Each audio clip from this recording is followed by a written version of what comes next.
All right, good morning. Happy Tuesday to you, okay? So, Mr. McNair, he's got to make sure you guys are continuing to do your work, okay? So, let's slow down. Make sure we turn our Reformation choice board assignment, okay? Remember, this was the assignment that was assigned on Wednesday last week. So, Mr. McNair knows that it'll probably take you a little bit more work than most of his assignments in the past. So, instead of giving you 5 days or 7 days to complete this assignment, you have a total of 8 days because it's due, if we do the math, 8 days after Wednesday would be Thursday. Very good.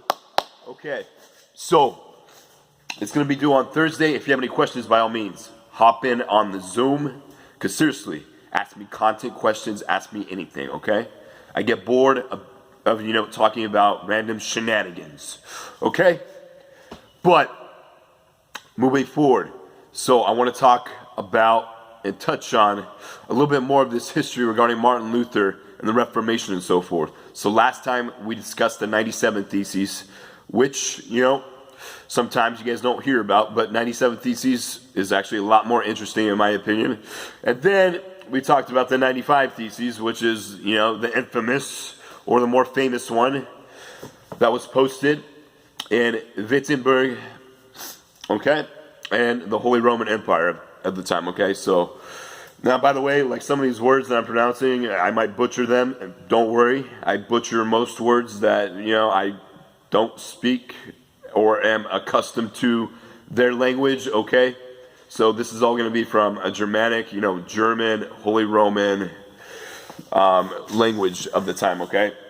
So, posted 95 Theses in Wittenberg, okay? This is going to cause a stir, right? Because he's a heretic. What's he doing? He's speaking out against the church. And we all know the church has an extreme amount of influence. So, what's going to end up happening is he's seen as a heretic. The church is already like, dude, you're gone. Get out of here. So, he's going to go to this thing called the Diet of Worms. And I know you guys are going, Diet of Worms? What?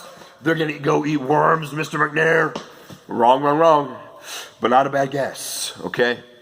So, the Diet of Worms, if we were to break this down,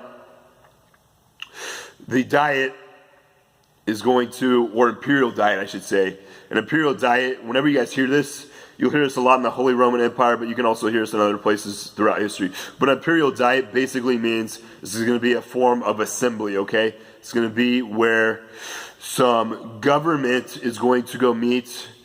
They're going to basically have some good form of discussion, okay, on various topics. So the Diet of Worms at the current time, it was, happening all over the place because there technically wasn't like a capital at the time, okay? So Luther's going to end up showing up here. They're going to discuss many topics. One of the topics is regarding Luther, and Luther is going to basically be banned and seen as dude, you're crazy, we don't like you whatsoever, get out of here, you're an outlaw, if we see you, we're gonna kill you, basically garbage, okay? So, they don't like him whatsoever. So, Luther's gonna end up going, leaving, heading out of town. He's gonna end up hiding in a castle for a good amount of time. And then, by the way, as I'm saying these steps, there's obviously more steps to this, but I'm just hitting some main points. If you guys want to get super in depth, by all means, go ahead and do your research. But another topic I want to touch on, which is a pretty important one. Some of you might have covered this in your choice board. If not, because remember, you have 3 options. You don't have to do all the 8 options, because 8 options would be ridiculous. Just choose 3 of the 8. So, regards to the printing press, Luther, and the translation of what could be, deemed the Luther Bible, okay, or the more Germanic translation of the Bible, which is going to have Hebrew origins, okay, taken from Hebrew origins, okay, because the current Bible that was being used, first of all, no one was literate back then, and then even after, just no one was literate. People didn't really start to become literate for the most part until, late 1800s, honestly, early 1900s. That's when more people started to become a lot more literate. But the translation is going to be translated from Latin So now this more customary language that people are going to, be able to read, because in the past, the Pope or people within the church, whoever it may be, they would be the only ones who would be able to read these. And because Luther, obviously, after reading it, he said, hey guys, you guys are twisting what the Bible's saying.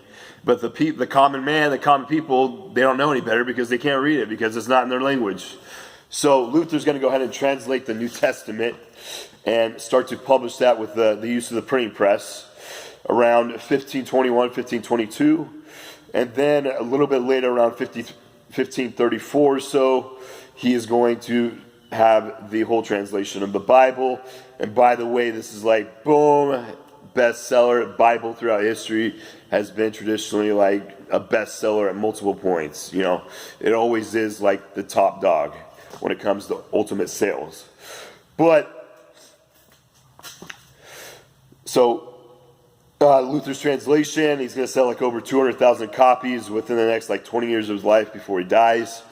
But yeah, got the message out to the people. Say, hey, you read it for what it is. You decide, okay? Remember, it's your life, your choice. You do what you want. But always remember, think responsibly. Choose decisions wisely. Okay? And remember to carpe diem.